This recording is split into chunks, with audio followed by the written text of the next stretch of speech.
Kiss My Chaos, taking stories of trauma into triumph while living life in the middle and everything in between. All views are expressed solely of the host, guests, and for entertainment purposes only. You don't like it? Well, you can kiss our chaos. Here are your hosts, Abigail Dark and D.T. Hudson.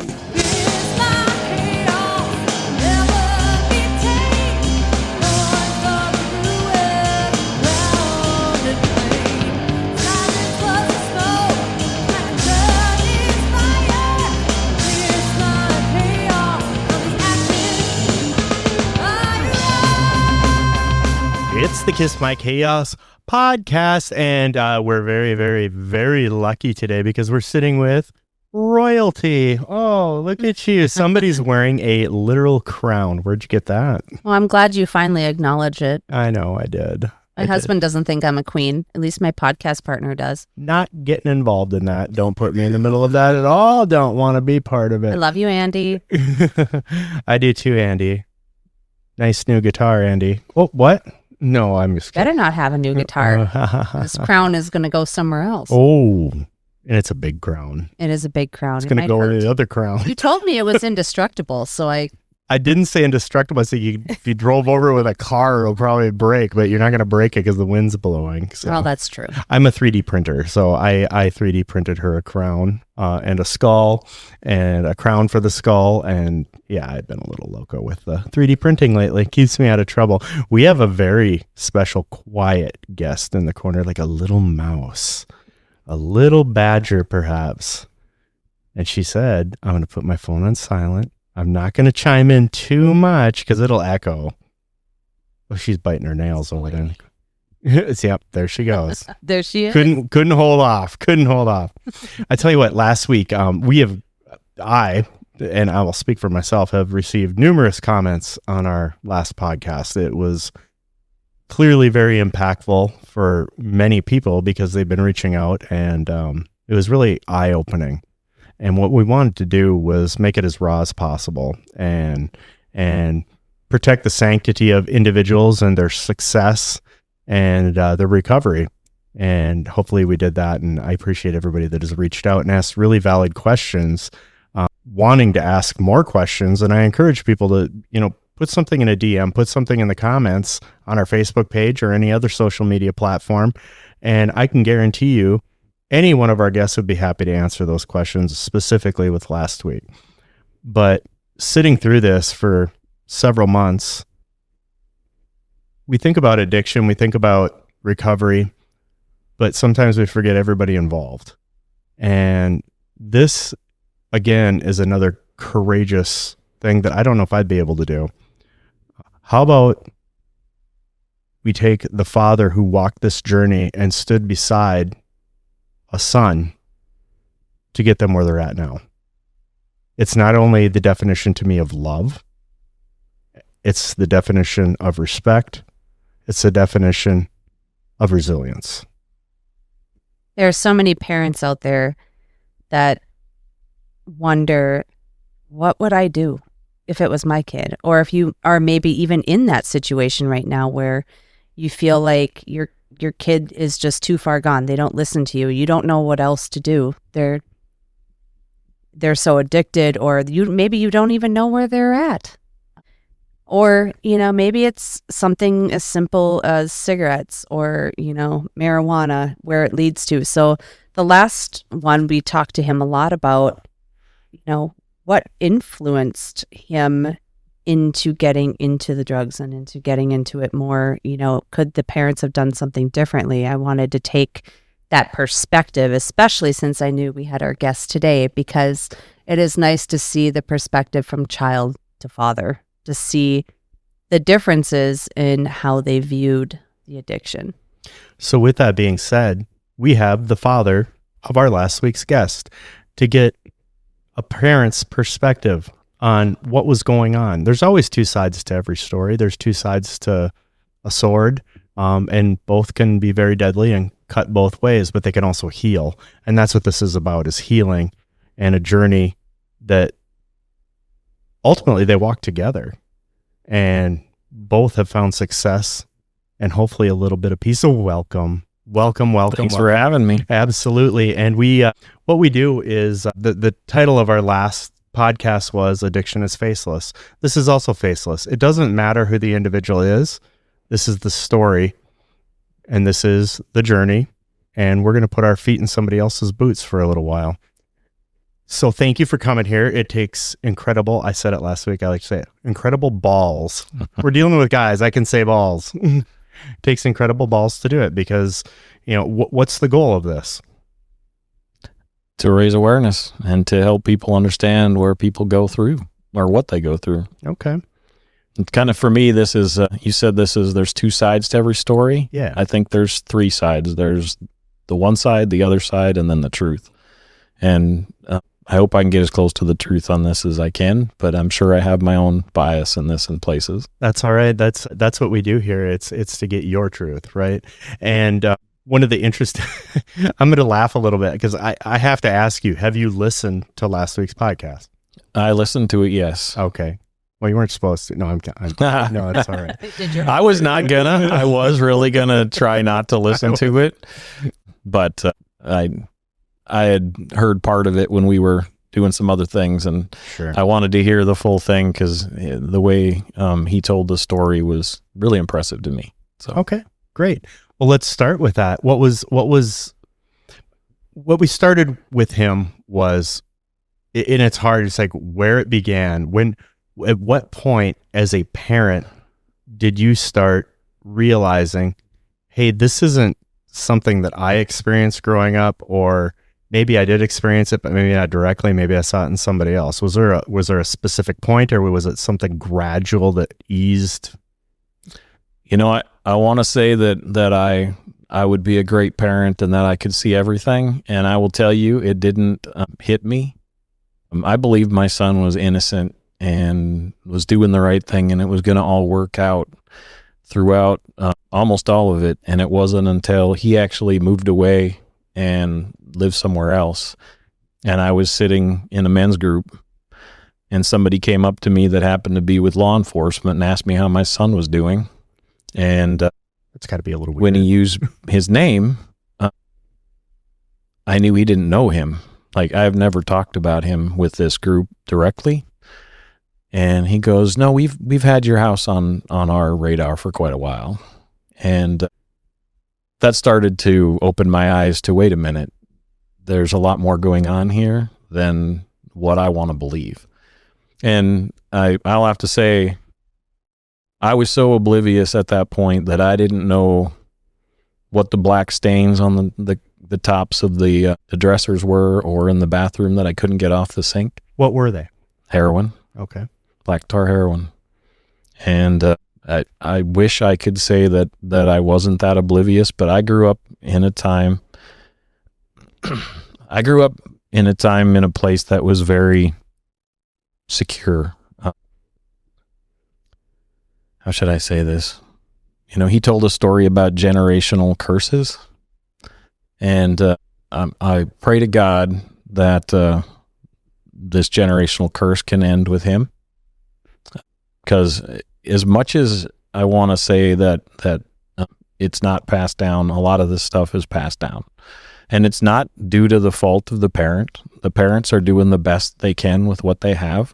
And I look back on my dad, and I look at how he was involved, but he also was very absent in a lot of things. He loved me, he provided, but he also didn't teach me what being a man meant. And I think he did in his own way, but I don't think he knew what that was either, because he had to find it on his own. And so I look back on a lot of this, and I'm surprised that it's worked out as well as it has. But I will say there was a lot of hard work that went into it. I recognize patterns back in, I don't know, it's probably been 15 to 18 years ago. I started realizing that I was absent in my own mind. I was checked out. I was passive, and I wasn't being the man that I was meant to be. And I started with the new men's group at church back then, and started realizing that. And I knew that I needed more, and I started going to counseling back then. And I'll tell you, since then, I don't think there hasn't been a time that I've not gone to counseling. I've probably been to 1, 2, 3, 4 or 5 different counselors between now and then, because I knew that I didn't know what I didn't know, and I knew that my brain was misfiring in a couple places, and I was not an addict. I was not using anything. I was dealing with life. I was dealing with money. I was dealing with family. I was dealing with my extended family being distant, and as much as I want to believe good in some of that, I wanted more than what we had. I wasn't getting it from anywhere, so I was looking to myself. And I grew up in a place where expectation met, trying to think the word. Was it like a reward based? No, it was more like, I can't think of the word. That's fine. We can come back to that. But Yeah. Anyway, I guilt based. That's the word I'm looking for. You know why I couldn't think of that? don't feel guilty. I just, it was, I remember one time when I was growing up, I was not the saint of a child either. He's laughing right now. I feel like we could have a separate podcast of stories. Yeah, probably. Yes, we could. But there was one time, so this is just to give some background to how I grew up and how discipline worked for me in my youth. I started driving at a very young age, and I mean like 9, like a lot of kids on farms. And I was driving trucks by 11, semis by 12 or 13, and driving them to town. Like, it was not. And so when I was 14 or 15, I was coming back from a trip somewhere. We were all drinking in the car. Well, we weren't all drinking. I was not drinking. I was driving, but my buddies were, and they threw it out the window when the cop came by. And we got a bunch of tickets. And when I got home, all I did was like, I can't believe you do something like that. And that was about it. And then the next day I'm walking out to the truck, and we were going to go somewhere, my dad and I, and he walks out and he sits in the car, and I start backing up, and he goes, I can't believe you're going to let me do this. And I'm like, what are you talking about? And he picks up a beer in his hand, and he goes, you were going to let me drive in the car with you. I told you can't let anybody do that again. And I'm like, well, that's a little low. Like, you're my dad. Like, I think but that's the way it kind of worked. And that's kind of a setup for failure. It is. And so I was guilted into a lot of things. I wasn't hit as a kid. I wasn't, yelled at too much. My dad liked to yell a lot. I learned every swear word I think I know from my dad. And it wasn't intentional. He didn't swear at us, but when something went wrong, you could hear him across the yard yelling and swearing and throwing stuff. So, love my dad. I'm not trying to say anything bad about him. No. He's not here with us anymore, but to miss him. So, anyway, moving on to when I was my child or my kids were young, I noticed there were times where he said in his podcast, he said I was an absent father. And he is absolutely right. I was on the road at least every other week, and I would travel for the whole week at the time. I'd sometimes leave Sunday morning, get back Saturday night. And it was for work. I was doing what I thought I had to do as a father to provide, and which I was not doing well at financially. We were struggling, and it was a lot. And there was a lot of times I'd come home, and all I would hear is, it works better when you're gone. And so I would get even more passive. I would stop trying to interact because I upset the apple cart. I would make things different at home. And so he was very right in when he said I was absent. Even when I was home, I would try to love, but I wouldn't be really engaged. And so I started to believe a lot of good things. My son was an absolute wonderful child. I mean, he was my pride and joy. He was so fun. He was always for the underdog. He always fought for the little guy. He's had a heart of gold his whole life. And I remember as a kid, he didn't like fighting when he was little. And when he was in middle school, he had two friends. They were actually twins. fraternal twins, but they were twins, and they had 2 older brothers, and he'd go over there and play, and I didn't realize what was going on, but he was getting his butt kicked by these 4 guys, and the 2 older ones were quite older, but he would come home and go out on the trampoline, and he had a body pillow, and he would go out and do these wrestling moves on this body pillow, and he would have kind of just hours of just doing this. And I was like, he must really love. And they ended up going to John Cena and the WWE. And I thought that was what it was all about. Until one day, something happened at the school where somebody was bullying a friend of his, a girl. And he was a lot smaller than this guy, was standing up for this girl. And anyway, my son was standing up for this girl. And he was just watching this guy, and this guy thought he was just joking with him, and I think they became friends afterwards, but he put him in this headlock and dropped him to the ground, and I think broke his nose because it was bleeding and running away, and that's just who he was, that he stood up for people all the time. In the fight, he was always protecting the ones that were vulnerable. I think they call that, being a professional wrestling fan myself, a DDT. That very effective. I have no idea. I was never into that, but He talked a lot about his empathy. yes, And a lot of the drugs really removed that piece. I think seeing that correlation with you talking a little bit about how you wanted, in your head, you were trying to be a little more absent. Well, you didn't use drugs to do that. You were able to naturally kind of, with your job and other things that just kind of came. very true. Where he utilized the drugs from the chemical imbalance. So seeing that father to son piece of it is very interesting, hearing the story coming out. And I remember him saying the word absent, and it's up to him what that definition is. But there's always the reality of providing too. You have to, you're in a situation, you have to provide, or you don't. I mean, it's one or the other. Well, it was fun to hear him say that. I shouldn't say fun, but it was interesting to hear him say that on the podcast, that now that he's in a different place and he's got a baby dog, I think he called it, and he's got responsibility, that he can see where that came from. Sure. I will say that my drug was probably passivity. The more I got beat down, I didn't have a friend group where I lived at that time. I had moved away from family, moved away from what I knew, and was just trying to find my way. And what I didn't realize is that my passivity, or my absence, and that really drove the problems in the home. As much as I would love to say that I didn't have any reason why my relationship with his mom didn't work out and why we're all in different places, I'm pretty sure that I had a lot to do with that.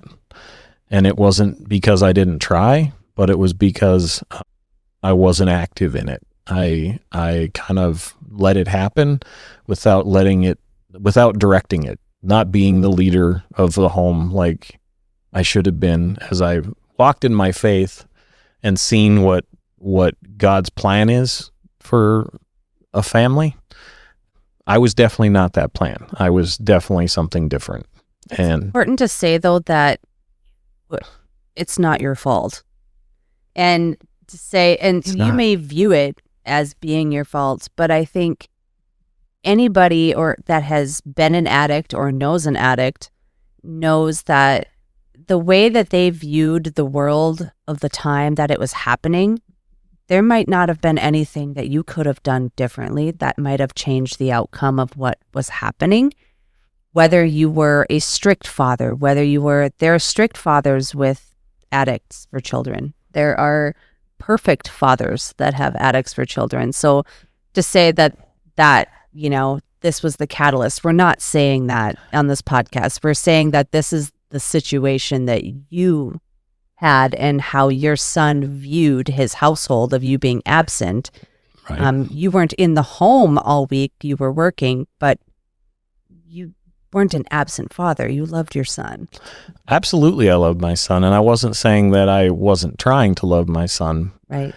Hindsight being 2020, and sitting here in this chair today, looking back on everything, I can tell you with a lot of confidence that had I been intentional, at least in what I did, and I'm going to tell you a story about how this walked through this later, but I'll just put it as if I would have met them where they were in the moment, instead of thinking they were everything that they were going to be. I don't know how to say that. I just knew my son was going to be successful, but I didn't think it was going to come with as much challenge. And as a father, I should have taken a more intentional role to get him through those times so they weren't quite as up and down. And being where we are now, there is nothing that makes me happier than seeing my son now. And going through what we did was the hardest thing that I've ever done. And I would almost say that my absentee or passivity as a father helped me get through that, because I had to have some boundaries. And in my brain, I sometimes had to put up that boundary of, I don't know where he is. I don't know if I'll ever see him again. I don't know if he's going to live to see tomorrow. And is the next phone call I get going to be that he's not here anymore?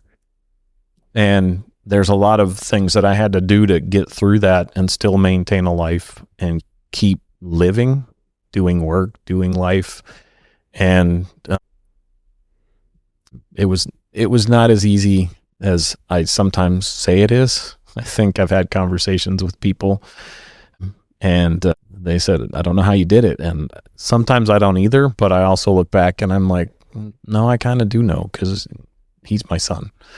And as a father loves his son, you would go to the ends of the earth if you had to do anything for your son or your daughter or anything, any kid, but just in this case, my son. It's interesting you say that, because you think of, and I'm sure we'll get into this, some of the things that you found yourself doing now that you sit in a chair and you talk about hindsight. And yes, it is 2020. It's like, do you feel, I mean, just in your opinion, it's actually made your bond with your son stronger? Oh, 100%. Okay. 100%. Explain that a little bit. How's that occur? We went through a lot of hard times. The day that person said they had my house under surveillance, I started realizing I had to ask more questions. I started realizing that there was more going on here. And now I started digging into little things. I mean, not that I was trying to be invasive, but I had paid for his phone, so I would track where he was once in a while. You have to be a little bit invasive at that point. And I just, to see if it ever moved again. Like, it wasn't to say, are you doing good or bad things, but are you still alive? And if I have to go do something, where am I going? How old was he at that time? Approximately. So I want to say he was around 15 when we lived together, just him and I, in an apartment. And when he moved away to live with his mom is when I found all this out. Okay. And so he was probably 16 at that point. Gotcha. Young man. Young. And I still believe the best of him. Like, I've always given him the benefit of the doubt because he's my kid. As much as I wanted him to not go through that, I also knew that he had something more within him.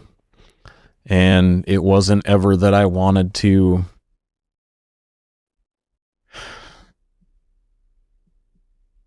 tell him he was doing anything wrong, but I also had to give him a way to see what right was. And that's a very hard thing to do, is not tell your kids the right way to do something, because they're never going to listen. And so he had been into some pretty heavy stuff, heard a lot of stories from his mom, and he ended up overdosing.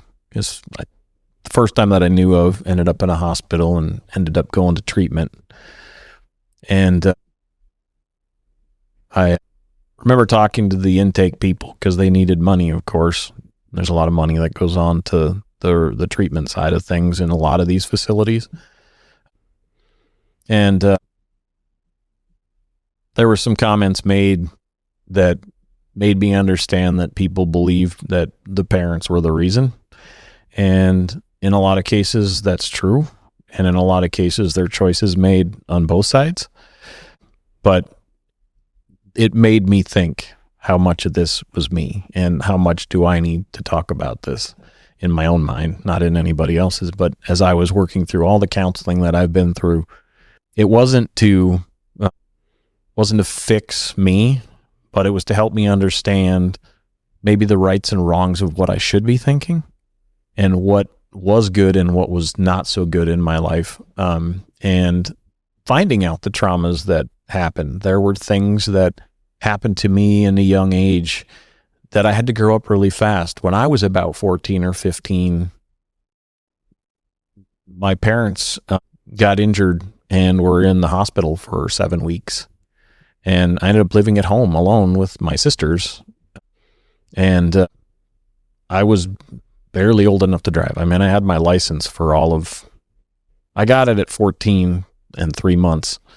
And it was probably 14 and 6 months that this happened.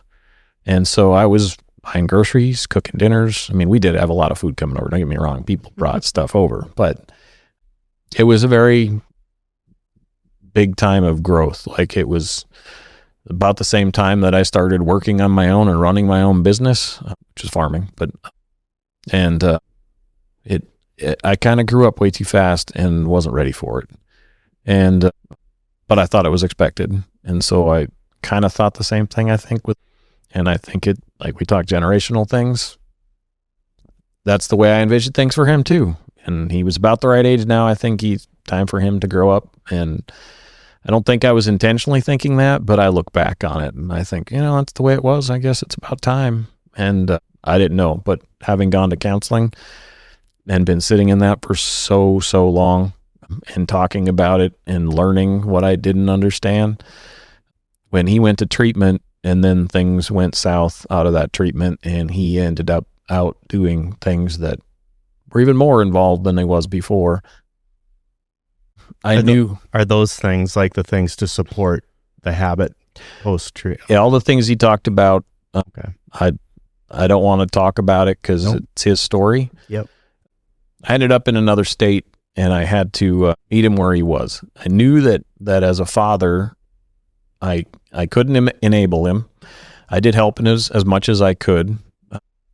I gave him access to my Uber family rideshare or whatever that was, and he could get rides if he needed, but then at least I knew he was somewhere. I knew where he was. And we were across the country at this point. I was in a different part of the country. He was in a different part of the country. So it wasn't like I could drive over and get him if I needed to. This was halfway across the country. And so I made a plan to go meet him where he was, and I wanted to see who my son was. And he had left from where we lived together, and I was oblivious to all this, to the point where I started seeing it and understanding that he was in deep. And he would call me and tell me some things about what was going on, and I truly didn't think he was going to make it. And I mean make it, I thought he'd be dead. Not so much even from the drugs. It was from the people he was hanging out with.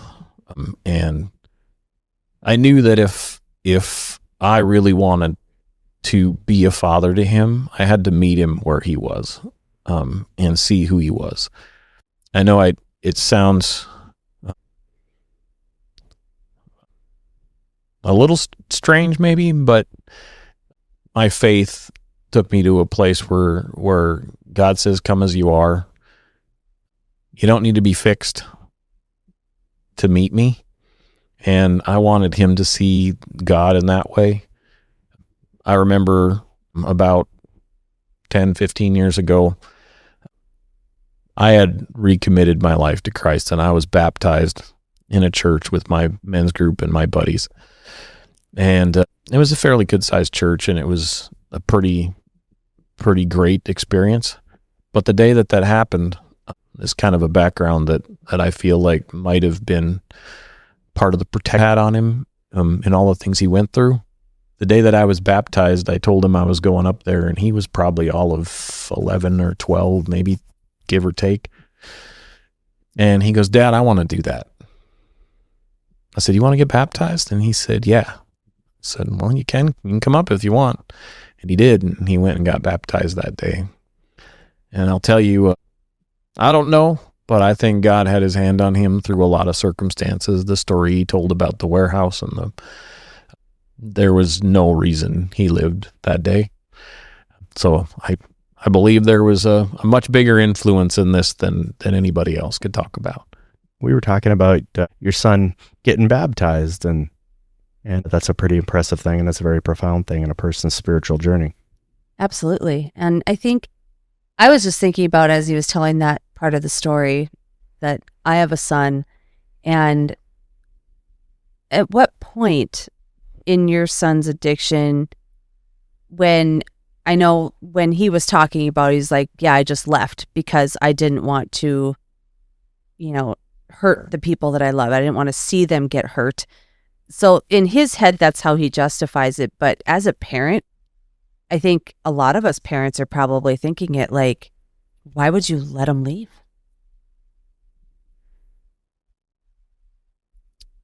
That's a good question.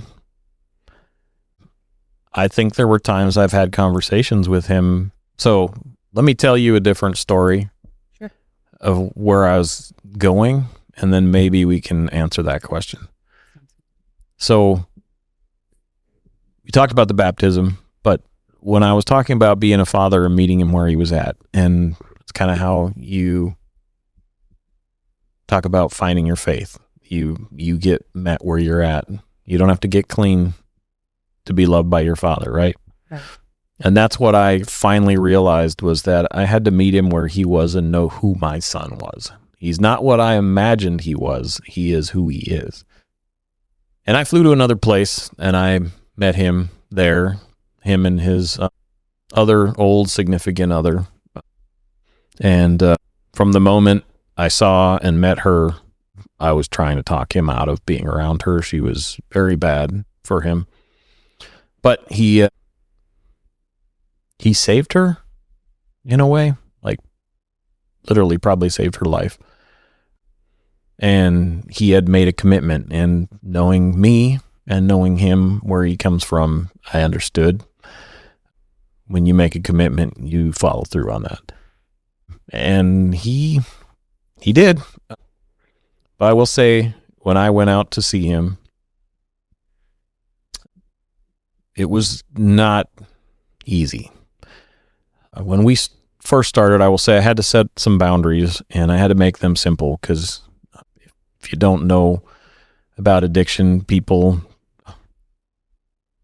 their brain doesn't work the same way as a lot of other people's brains do. They don't think full thoughts, and it was hard to communicate, and they were very quick to change in their mindsets and topics. And so there were only 2 rules I ever set for him, and it was, you can't hit me, and you can't steal from me. I said, you ever do one of those things, I'll be the first person to turn you in. And so I said, take that one to the bank. You will go to jail if you do either one of those 2 things with me. I will love you through anything, but you do either one of those 2 things, I will be the first person to take you to jail. And he knew that I was serious on that one. Many times he wanted to, because he was a fighter. He's a scrapper, like he talked about in his. He was a kickboxer.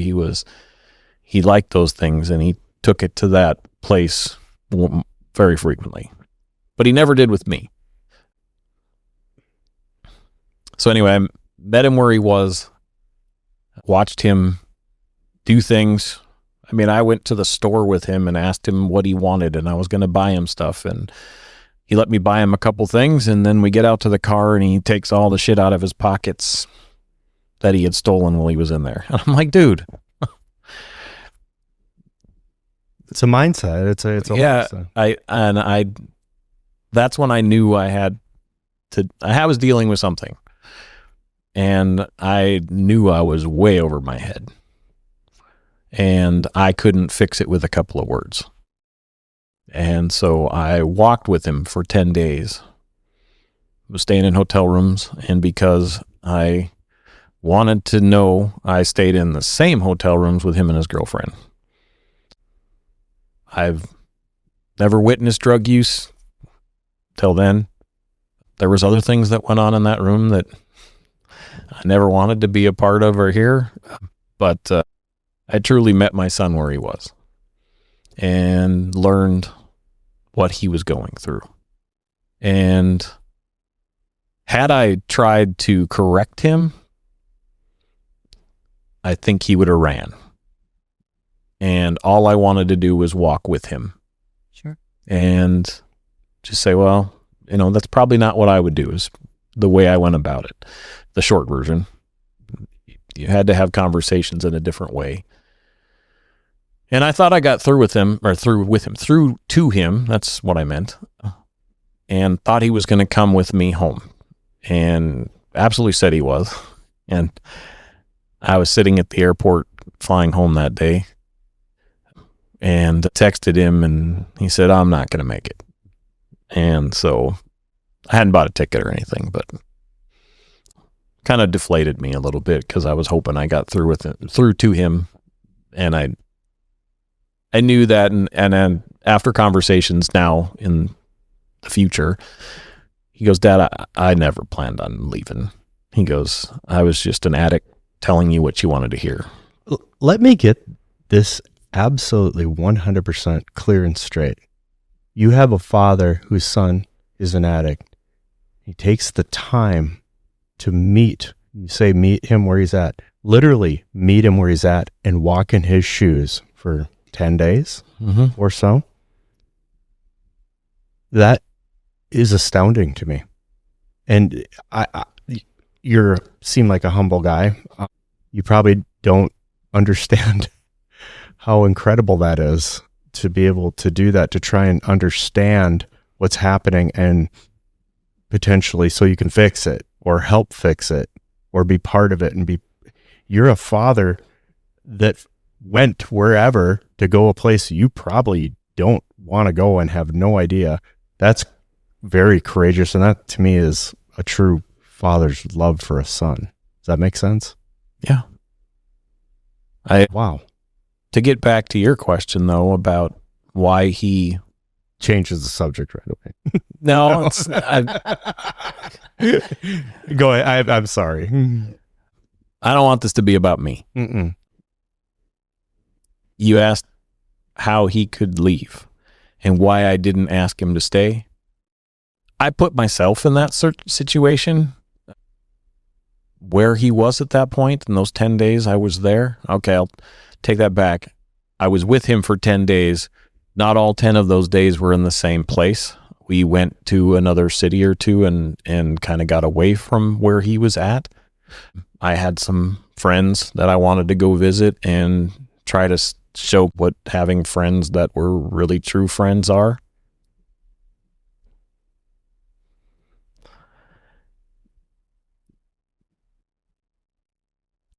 You're trying to show him that there are different ways or different types of people out there than the ones he was hanging with. Right. I had a buddy that much younger than me, but we had gotten very close. And I was hoping that him seeing somebody that's successful outside of anything I could show him. And it was kind of disappointing because the day we went over there, he decided he couldn't go. He was just actually probably too high. And I didn't want to put my friend's family in that situation. Anyway, to your point, I went into that situation, and for most of half of that time out there, at least give or take some, there was a high likelihood I was putting myself in a place where people that wanted him probably dead, and would have found him, I would have been there with him. I knew that, and I made that choice, but he absolutely couldn't and wouldn't do that for anyone else in his family. There was a couple of scares, I'm sure, where he had gotten people too close to maybe his sister or his mom that could have held something against him through them. And in the story he told about his friend's father, absolutely, possibly could have happened to anyone in his family. So I understood why he was, and I truly wasn't going to stop him from doing that, because he's the one that was making those choices.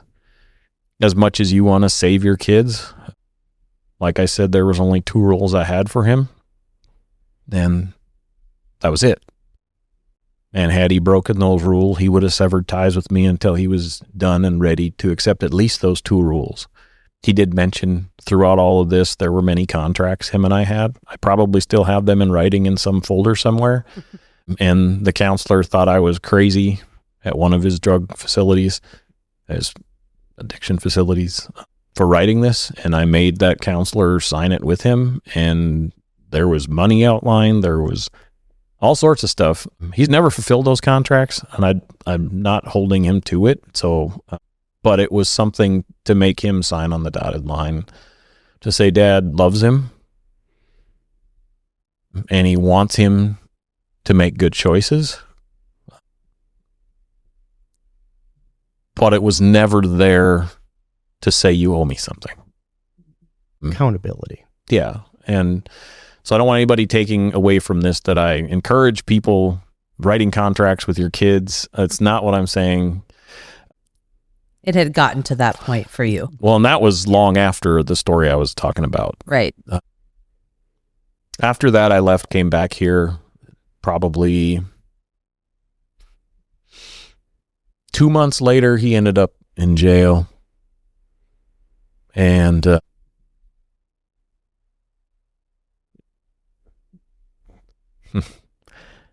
to remember taking video phone calls and trying to find ways to put money on their prison account or their jail account. I don't want to call it prison. He was in a prison at that time. It was a bad place. I think it's a commissary account. It is, but his phone and all of that. Right.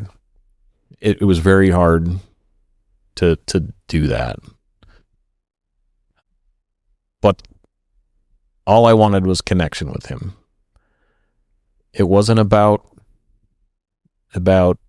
anything other than, hey, I'm here for you. Are you okay? Are you going to, anything, it's funny the things that you encourage them for, the stories he would tell about the life inside of what he saw there, and the wins of how you'd build him up for the things that he had to struggle through there.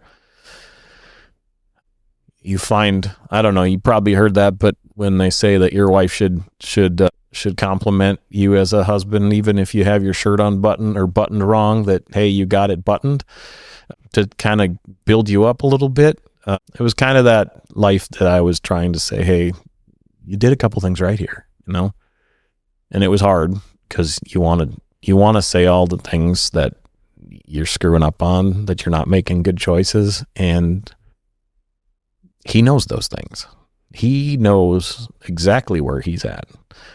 He used to explain it as there's a line, and there's people that want to succeed above the line, and there's people that want to succeed below the line. And you can get as wealthy and as influential as you want below and above the line. And a lot of people stay about at the line. And he said, in my life at that point, I wanted to become the influential person below the line. And he was working that direction. And I worked to keep him above the line. It's probably the only way I can explain that. Well, he got out of that and ended up back on the streets. And one day called me and needed a ride. And it was a very long ride, very expensive ride. But he was fearing for his life at this point. And I could hear it in his voice. I always knew he was a scrapper. I knew he could take care of himself. But he was afraid that day. And so I'm like, whatever you need. And shortly thereafter, I went and, well, leading up to that, he overdosed again. And his mom called me and said, I can't do anything anymore with this. You need to come out and basically, I don't know, make him believe something. So again, I flew out somewhere and got a room in a hotel. And for most of it, him and his mom, and then him and his girlfriend at this time stayed there for the whole week. And I was still just trying to meet him where he was, and he wasn't listening. And in this time, he was watching his back the whole time we were there. And now I found out that there were people looking for him in this hotel while we were there, and we were really kind of being surveilled in a way. But I remember... We're not talking police. We're talking... No, we're talking bad people. Okay. People below the line, not above the line. There you go. Right. And he...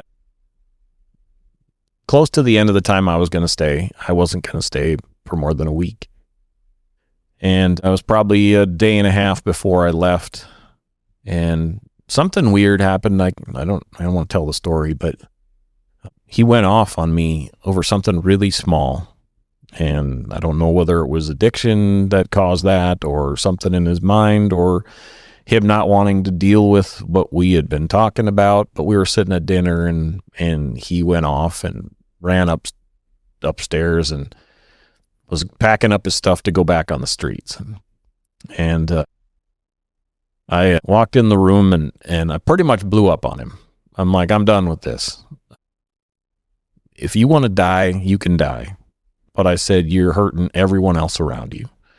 And we went at it for yelling for probably a good hour and a half at the top of our lungs. I am so surprised that the police were not called, because and he was in my face, nose to nose, and his hands were up, and he was ready to hit me. And I had my hands in my back pocket, because if I would have even flinched a little, he probably would have thrown. And I didn't want him going to jail that night, but I absolutely told him, you don't want to do this. You know my 2 rules. And I kept those 2 rules, and I could feel the heat of his breath. Like, it was that close. And his mom was over there wanting me to back off. And I'm like, this is what you called me here for. I said, this ain't going any other way, but he's either leaving and dying, or we're going to fix this right now. Which was never going to happen. Like, you don't fix this overnight. But we went so long that he actually wore out. Like, he ran out of energy or came off his high. I'm not quite sure. Something. I had to go to bed. I was worn out. We wake up and the sun's coming up, and all I hear is him say, Dad, I want to come with you. Well, I don't know if I should say that. Come back to where I live. And I'm like, absolutely. And he goes, but one condition, she has to come with. And I said, nah, that's Who's not she? Mom? his girlfriend. Okay. And I said, absolutely not. I said, you come, you two are no good for each other. This is the same girlfriend. Same girlfriend. Okay. Before you left, though, did you ever, like you said, he was looking behind his back all the time. Did you ever fear for your life, or were you so concerned about his? I didn't know what was going on at the time. Okay. This was told to me after the fact. He told me, hey, remember when we were pulling out of that? There was somebody coming around the corner. We're just lucky we got out of there in time. And yeah. So I had no idea at the time. And I don't know. Anyway, back to I said, I'll buy you both the plane ticket if I can get it for less than X dollars. I don't remember the numbers, but it was pretty low, like $250 for both of them. Like, I was like, this is never going to happen. And I go on and find a plane ticket for $173 or some number for both of them. I'm like, you've got to be kidding me. Like, wow. Careful with what you Right? Divine intervention. And I don't know if it would have gone right or not had she come or not come. It's all hindsight, but I do believe that he was still working through stuff and had to deal with it. So maybe that was God's hand in saying, you got to do this right now. And he did come with. We all went to the airport at the same time, actually put him and her on a plane, and they took off. I got on another plane, went back. I got back before they did. They had a hell of a flight with like three stops or 4 because of the ticket I bought. So It's a passport for $173 ticket these days. For 2 tickets. 2 tickets. 2 one-way tickets. It's even worse. All you JetBlue fans out there. This was not JetBlue. And picked him up at the airport and set a couple of ground rules, but nothing major. Of course, it was implied they don't do drugs. And had to get a job. He was working through some community service he had to do, so we were getting that. That was his first thing to get done, so he didn't end up getting recalled back to where he was. I don't know what that's called, extradited or something. Whatever it's called. I just was like, I don't want you leaving, so let's get this done. And about 2 weeks, maybe 3 passed. I'd already found a new apartment I had a 1-bedroom at the time, so they were living in the living room on the floor on an air mattress, and probably the most he'd lived in one spot for a while. And she got a job. They were working, trying to get things straightened out. And about 2.5 weeks, I don't know, maybe 3 weeks in, I walk out to my living room at midnight and they're smoking a bowl of probably heroin, I think it was. And I kind of just fell apart in my head. And I said, well, you have 2 choices. You can either dump that out, stay here till morning, and I'll take you to treatment, or you can go to the bus stop. It's right out there. Pack your shit, get out. And I said, I'll give you 5 minutes to think about it. And I went back in my room, and I heard the toilet flush. I know he didn't flush whatever he had. He told me that later. And but he did say he would do that and go to treatment in the morning. And I said, okay. So we got up in the morning, and it was a hell of a fight. He was on board for the treatment. I know he wanted to get better. Her, on the other hand, she went crazy. I've never seen someone go psychotic this much in my life. I have probably a video of it that I look back on and I just can't believe, because I was like, this isn't real. And ended up taking him to treatment, and I asked her where she wanted to go to treatment, and she said, I don't know. And I said, well, you got to make a choice. You can't stay with me. You've got to find something. And she said, well, I have a friend in Pittsburgh. I said, perfect. I'll put you on a plane. And so I put her on a plane to Pittsburgh, and it's like, good riddance. We're good. You're welcome, Pittsburgh. Yep. Problem? 2 weeks later, she talked some other guy to pay her ticket to get back there. Asked to leave treatment. That was his second treatment.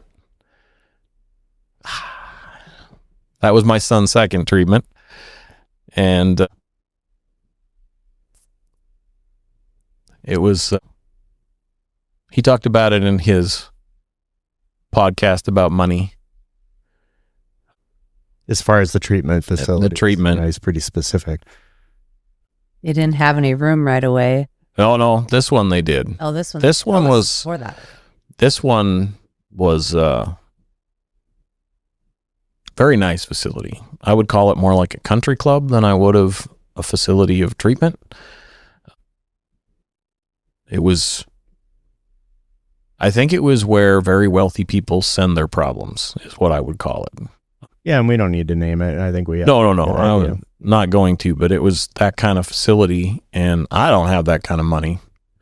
And luckily, there was money from places within the place he was that he could be there.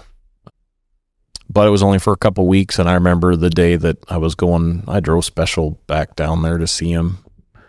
And I called to make sure everything was good still for a meeting, and talked with some people at the facility. And they said, no, he's gone. He checked out, left. And I was pretty disappointed because I knew why. And that was the beginning of a couple really hard years of things, because it was during a time when COVID was coming on, things were happening, lots of issues with the world. And we were back at it. We were back into the same place where I was worried for him. Seems to me it's been 2 steps forward and 10 back, and then a little bit of light at the end of the tunnel, or maybe a reprieve. I wish I could say it was that way. I would say it was more like 2 steps forward, 1 step back. Gotcha. Not that he was in bad places. He was, but now it's become, when he talked about the life he was in and why he got into it, he was very smart about it then and made it more, let's call it a business. His addiction was part of a business. When he moved with me, it became an addiction that he tried to keep a business life, and he couldn't. And so I was more fearful now at this point than I was before, which is strange because there was a lot of other things coming at him, but I think his brain was in a better place. And as a father, it seems like you'd have just an ounce more control. I mean, eyes on when your eyes are on, but then all of a sudden that control's immediately snatched away. Control is a tough word. I'm not putting it down, but I never once ever thought I had any control. Okay. I might have had influence. Might have. Maybe that's a better word, is influence. Might have. Okay. I think control over an addict is they run. Yeah, you make it worse. The more you try to control someone who has an addiction or who wants to be more a part of that addiction, it just drives it. And I think it's what the world tries to do is put boxes around addiction. And explain that a little bit. People want to fix it. No one else can fix it. We put addicts in boxes because we don't know. And that's where I was. I put him in a box like someone else is going to fix this. I don't know how to do this. And when I saw him smoking heroin on my living room floor, I was like, I can't deal with this. He's got to go to treatment. And as much as I thought I knew at this point, I had gone to meet him where he was. I thought I was being a good dad in that case to try to help him move to the next spot. Like you said, 2 steps forward, 1, 10, whatever steps back. It was tough. And at this point, it was now where he was close, within driving distance, within half hour at the most. And if he needed something, I was kind of willing to go. There was times that I even broke rules. Like I told him I would never bail him out of jail. You made the mistake. I am not bailing you out. And I did one time, and I don't know why. I got added to another contract I made with him to say he owed me another $100. But it was to make a point, and kind of out of my guilt too that I didn't hold my line. But I will tell you that being close didn't make it any easier. It made it harder. That's interesting. That was going to be in my next question. I don't even know if easier is the right way, but maybe that's what I meant by control and influence, is being closer. Did it alleviate some of the other challenges is what I was trying to ask. It was harder in the fact that being the passive person that I was, and in the other cases, he had other people around him, his mom, other people. I kind of could wash my hands of it and make a phone call, send some money. But now he's my responsibility. There's no one else around. It's me. And I remember he didn't ever want his picture taken with me, hardly ever. I don't know why, but I'd always sneak pictures so I could have a little bit of something to remember of our interactions, and just so I could remember anything, I would take pictures of a place he was staying, a vehicle he was driving, whatever it was. I would try to just connect in any way I could, so that anytime I had to talk to him, I would look at something that made me see where he was instead of the world I was running in. It was, I don't know how to say it. It's just, I was trying to connect in any way I could. And even just to go meet him somewhere to have a bagel or have a dinner or whatever I could. I mean, just, it was a lot. It was hard. I knew that he was trying. He wanted to succeed. But I still think he had that I'm going to succeed below the line mentality. And as he got deeper and deeper in his addiction, during COVID, it got pretty bad. And things were locked up. Things were different. Things were not the same. Things weren't open like they were before. And finding places to be on the streets was a lot harder. And he decided he wanted to go back to treatment. And he did. And he went through 90 days, got into sober living, was there for another 90 plus days. And somebody brought something in. He relapsed. They kicked him out. We found him another sober living and not having to go through treatment again. Went into that place. Was doing okay, I thought. Got a job, was doing really well. I was going and meeting him where he was working, bringing him food, for his lunches, and when he was close by where I worked, and not all the time, but just where he was. And one time I took him out to dinner, and he was talking about how great things were, but he was nodding off in the seat next to me, and I was like, boy, you must be working pretty hard. You're pretty tired. And I knew what was going on, but I just wanted him to admit it. I wasn't going to call him out on it.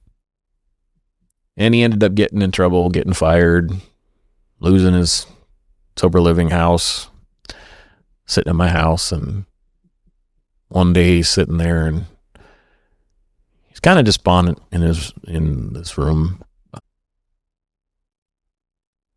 And I said, when you're ready to talk, I'll be out in my easy chair. And probably 30 minutes went by, and he came out and he was crying. He goes, Dad, I don't think I can make it. I'm like, what do you mean? He goes, I don't think I'll live this time. And we had conversations in the past about things, and me kind of firing warning shots. I don't know how else to call it. Like, hey, bud, where do you want your funeral? He goes, Dad, I'm not going to die. And I'm like, bud, you've died many times already. And he said, I'm not gonna. I said, no, you have to give me some direction here. He goes, why? And I said, well, we live here. You grew up there. You have family there and family there. We're all across the country. And when I have to deal with you being gone, what do you want me to do? What's your wishes? That was a hard conversation, not gonna lie.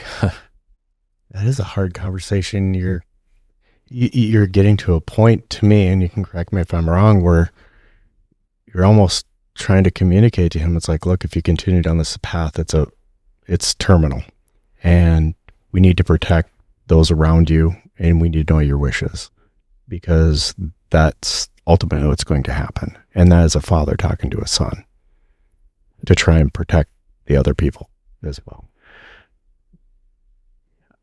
I love him for this quality.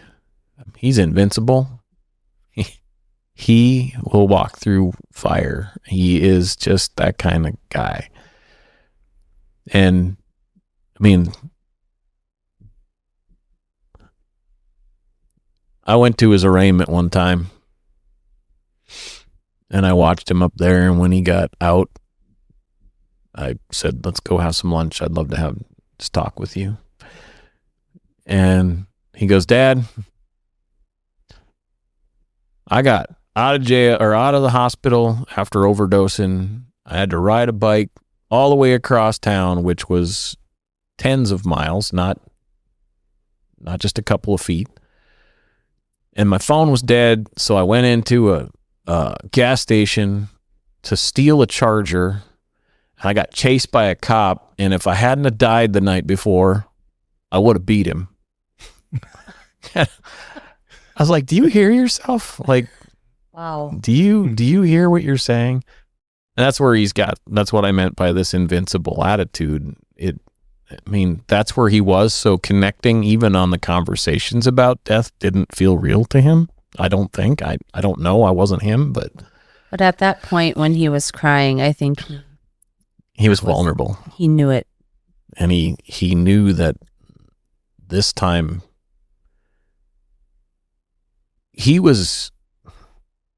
I don't know anything about the stuff he was taking, but I know that had I taken an eighth of what he's taking, I would have died. His levels of, what's that called, tolerance, were very high. And he knew that. He's very smart. There's no doubt. I am so in awe of his intelligence. And when he told me where he was, and I could see the fear in his eyes, it was hard for me to not say, how do I fix you, right? And we were sitting there probably, I don't know, it was probably a week before he went into treatment again.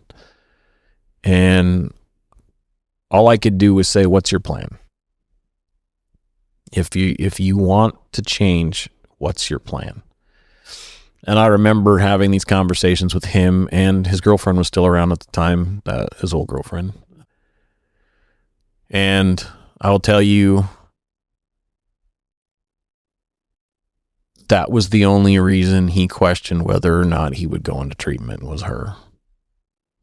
And I remember sitting at my kitchen table and pointing out to him exactly how they were codependent, how they were enabling each other, and how they both manipulated, but she was very manipulative in this. And I brought as much as I could to light whenever I could without being mean and pushing him out the door, because he would protect her over me and himself at any time. And it was just by chance I had to be out of town that Friday, and there was one rule I had, that you can't be in my house if I'm not there. And kind of along those same lines with don't steal from me, after the house that the guy said, we had your house on watch, I knew that I couldn't leave him alone in my house. There were some lines I had to draw. So I said, well, I'm leaving. You have to leave. You figure it out. Here's what I would do. You need to go into this treatment facility. I said, they've got short-term treatment, but I really encourage you to go for the year-long treatment. I said, at least. I said, what you've been in has been a long time. And like he said in his podcast, you can't expect somebody that's been doing it he hasn't 30, but 30 years, and to be healed in 30, 60, 90 days. That's true. So I said, what's your plan? He goes, well, I'm going to go into the short term. There's no way I'm hanging out in that place for a year. I'm like, okay, you do what you think is best for you. And so that day I left, he left, they went, and they were going to go check in, and I called him, and he called me, and he said, I'm here, but they don't have a bed. They won't have one till next week. They said if we come back Monday, Well, I'm completely out of town. I'm feeling like this absent father again, like I can't save my son, but I'm like, I couldn't save him anyway. Like, he's got to do this for himself. So that's all I talked about for that whole weekend, was every time I talked to him, like, what are you going to do? You wanted to get better. What are you going to do? And he chose to go into a detox facility, which was like going to prison, concrete seats and prison phones. And he stayed there for about 24 hours and was starting to detox and was having a big problem. He was hurting. And I said, well, you do what you think is best for you. But I said, if you check out, don't go have one last hurrah. If you want to maintain, I get it, but don't have one last hurrah and die on me this weekend. Basically what I said to him. And I don't know what got him through it, but Monday morning he went back to that treatment facility, checked himself in and said, the keys to the car are at the counter. Can you go park it at your house? We're going to be here a while. Like, yep. And he did. He stayed for almost a year. Like he said, she stayed for a few days, got her Suboxone or whatever it was, and checked out and went on her way. But he stayed. And I will tell you, that was a hard road too. It was a different hard road. I could see my son twice a week. They had I think there were 3-hour sessions of visitation every week. Tell us what it's like with, we hear about them being healed, but what do they go through in that healing process? What happens, like, with their body, physically, mentally, after the initial 24, 48 hour, start of detox, like when they are actually back to having people around? So I couldn't see him during the first part of that. All I've heard is stories. I mean, most of the stuff I hear is people walking in and saying, you're still alive? Like, he was bad. I don't know, but it's not something I can even fathom, that what he went through in detox. I'm sure he's done it more than once or twice, 4 or 5 times for sure. This time was probably the worst from what he sounded like. But I can't tell that story. That's his, but it's not something that I would want anybody to go through. When you were able to actually see him, how was he different? When he came off the drugs, he was very, I'd almost call it very distracted. I mean, very ADHD mind kind of. We'd have very short conversations about things, and he would see something and go in a different direction. He couldn't keep thoughts. For anybody that listened to the podcast last week, he speaks better than I do. He's very controlled in his conversation. He's very intelligent in the way he talks. He uses very intelligent words. When he was in treatment to begin with, we might have 30 seconds of conversation, and we might sit for 5 minutes with him trying to think of the next word. And it was just me being present. We would play games, throw bags, do whatever we could to kind of keep him occupied and thinking about things and having conversations on whatever we could. The beginning was hard to see the level of distance and the disconnection. And it probably took 3 to 5 months before we had true conversations where he was having legitimate memories and legitimate conversations. It was probably 8 to 9 months before we were talking like normal people. I don't know how to say it. It was very different. It was, my kid was back. I mean, it was. The body's an amazing Yes. miracle working at that. If you imagine like what the body went through and then the brain to be able to come back from that, it's pretty spectacular. It was amazing to see. And as much as I loved the facility he was in, it was faith-based, like he said. There was a lot of ritual to what they did. There was a lot of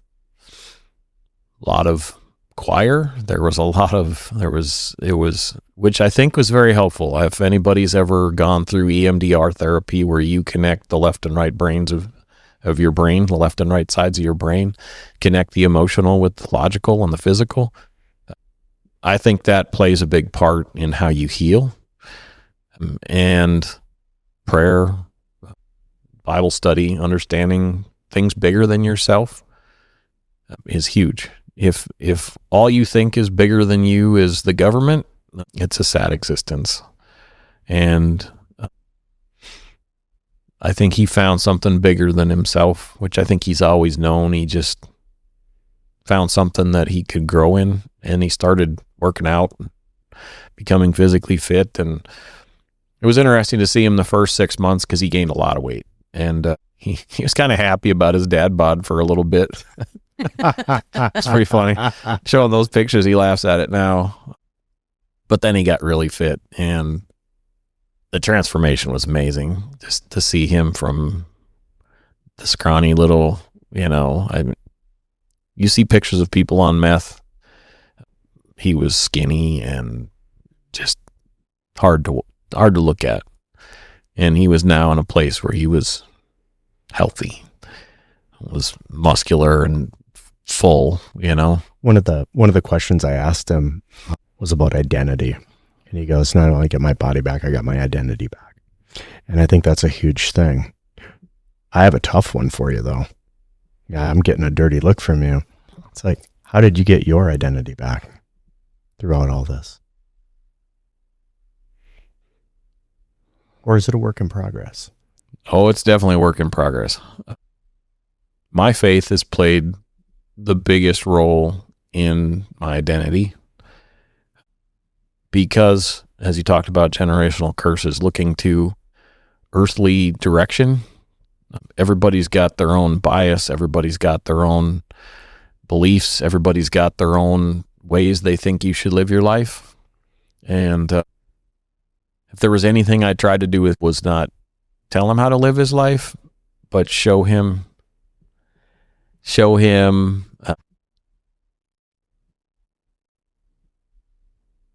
how should I say this? Show him maybe that life was worth living, and there's something bigger for you to accomplish than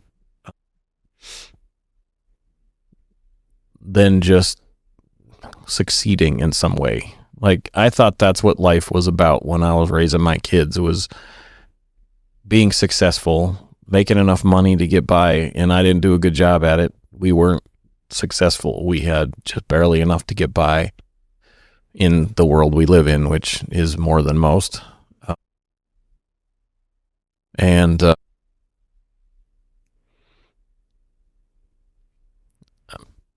my identity is in the things I want to serve. That makes perfect sense. I used to think about what I could accomplish, and I don't think about that as much anymore. Granted, everybody wants to be successful, but I'm in a new chapter of my life. Things have changed in the last few months for me personally, relationally, and I guess I'm working on that identity piece. I will say that this whole journey has taught me that my success, no matter what, monetarily, stuff wise, it doesn't really mean as much as, did I lead people well? There you go. Did I leave this world in a place where my kids are better because I was in it? Or was it like before, where I was just there, kind of? You know, he could talk to you for probably 9 days. And I really do hope people do send in questions, because I know there are others out there that may go through very similar things. I was not going to bring this particular thing up, but it was brought up last week. And I think it ties in with your contracts. And that contract is do not steal from me. And he told a story about stealing from you. And I think it was, I'm just assuming it's your life. But to me, that seems like this catalyst turning point of something. I've always been involved with men's groups, and we used to go to these fun things that we had a bunch of guys and their kids and boys up in the mountains or up in the hills or wherever, to picnics, to just whatever. And then when I moved, I got into places where he went to like retreats. And when he was in his last treatment, I told him about these retreats I was going. And when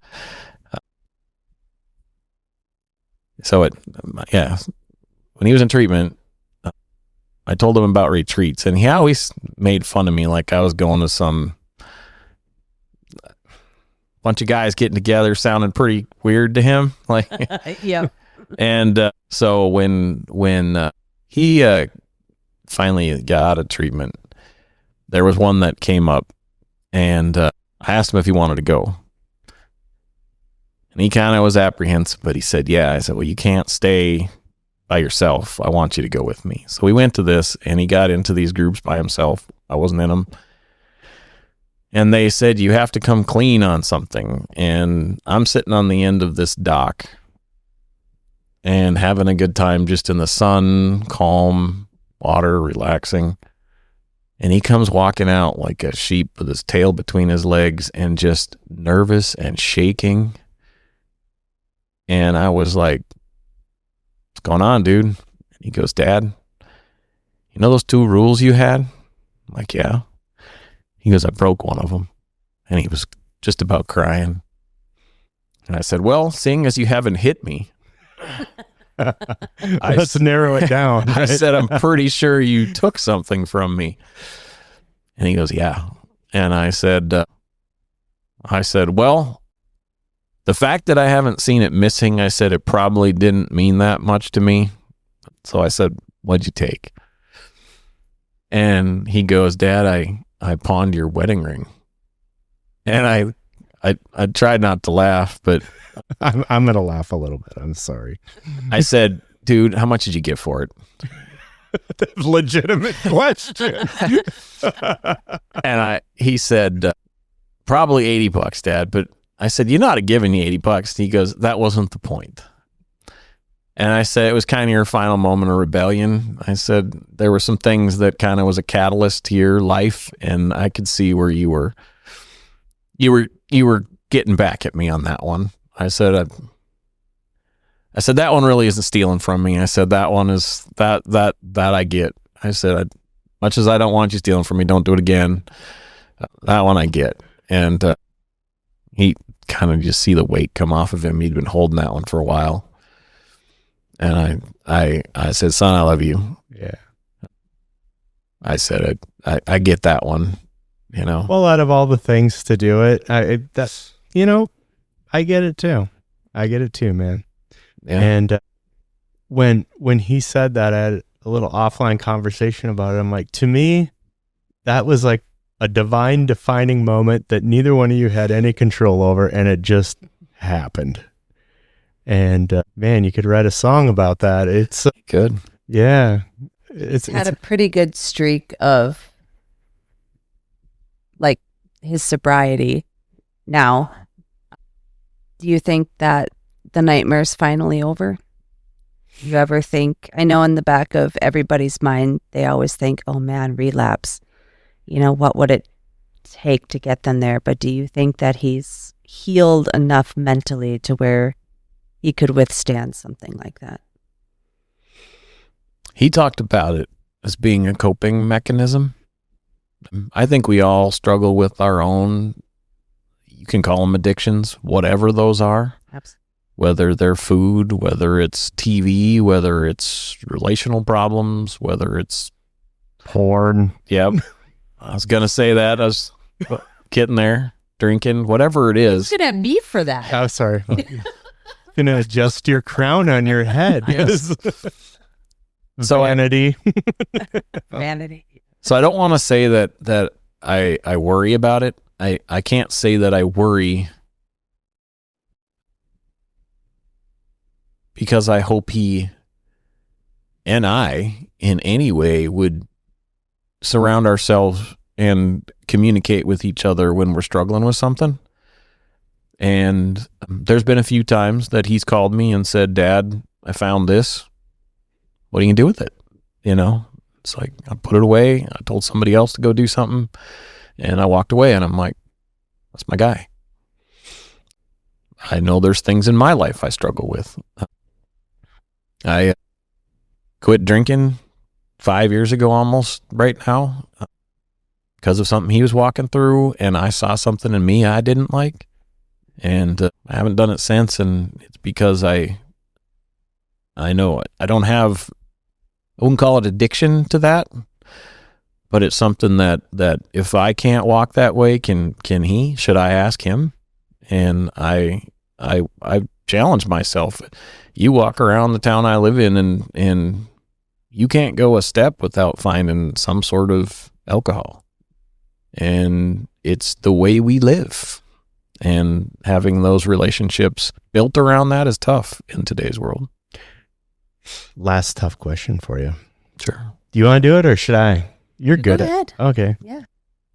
As a parent, to anyone listening out there, as the person you are, and learning and continuing to heal from what you're healing from, if you could give a bit of advice to someone, whether it be where to start or how to get through this, could you come? I don't think you can come up with one.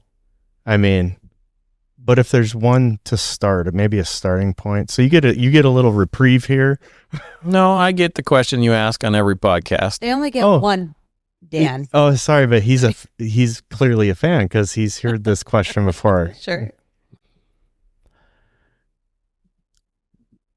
As I said earlier, if there's one thing I could suggest is meet them where they are.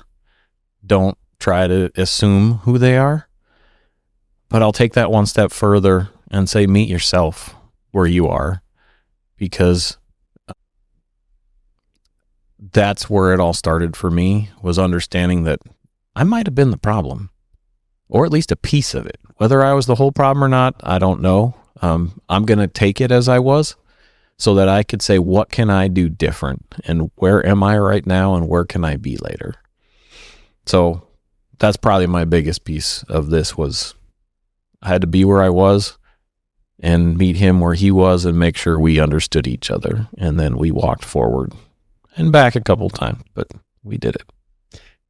Man, I tell you, these past 2 weeks have changed my life. It's opened my eyes to so many things that I've never experienced firsthand, and I cannot thank you both enough for that. And I know you have a lot more to say, and we got nothing but time, baby.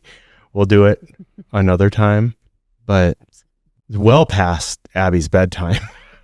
It is, but I loved hearing I think what I got out of this the most, I have a young son, and I can feel, what he's feeling, and I see the different things, and just on the daily conversations with my son, what I'm getting out of this and what they both craved was connection. Connection. Honest and true connection, not to where you lied about this or that, or, my little shit stole Oreos and shoved them under the sofa, which, I've done that. is it normal kid thing, that type of thing. But the connection that you two now have, and when I was asking the relapse question, I think he has that connection that he so desperately needed when he was an addict, that now he can call you and he can say, I left that. I walked away. Because you met him where he was at. Exactly. Mm-hmm. And I think that's a great way to end today. Yeah, it is. Thank you so much. Let's talk offline. I got a lot more questions. Till next time. This one's gonna be a tough one to beat. I'm sorry. So come back and talk to us again in the future, please. I'd love to. All right.